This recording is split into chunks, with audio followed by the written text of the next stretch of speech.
when you say saving time, what does that mean? Literally. So basically with these printers, the nice thing about them is you've got your beyond use date, your barcodes, your hospital barcodes that you're going to use. Your beyond use dating already prints on there for you based on the dosage beyond use dating profile, so it saves you having to look it up in the stability chart. You don't have to add the auxiliary labels. You don't have to remember to add the auxiliary labels, which if you don't add the auxiliary labels, you can end up with wasted doses because they're not stored appropriately.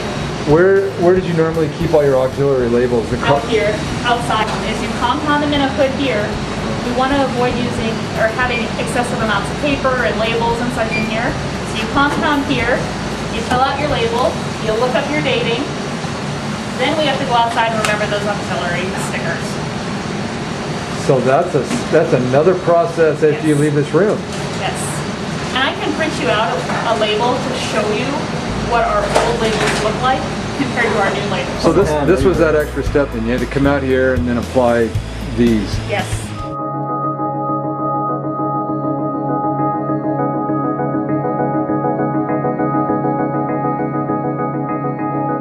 You can see We talked about that much. the pharmacist has verified it, but as you can see, it's got not checked on it, which means you still need a verification label. So what Val will show you here is that it makes a queue, so it shows you in green that there's something to be sorted right there on that sort doses queue.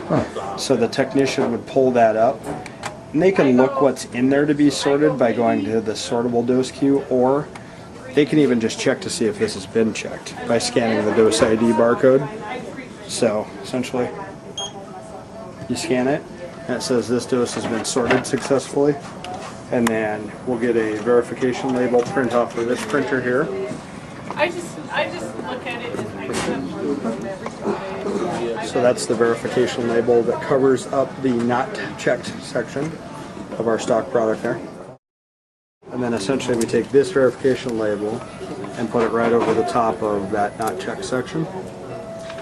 And then it also calculates our total volume correctly. It puts who the tech was, who the pharmacist was, and keeps all that information.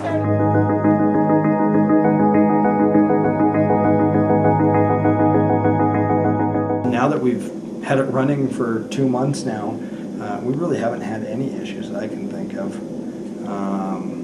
And again, the quantity that you're printing, best estimate, labels per week? Probably about 2,500 labels a week, give or take, I would say, between roughly 4 printers.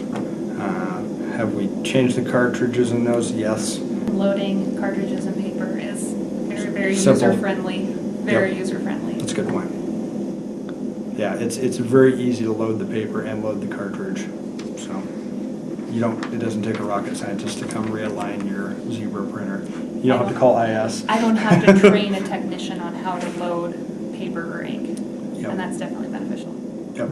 I'd say the quality of the printing is probably by what we've been impressed by far, and it's been that you could smear anything on this alcohol. If you spray alcohol on a Zebra label, it turns into a bunch of blue spots, and you can hardly read it.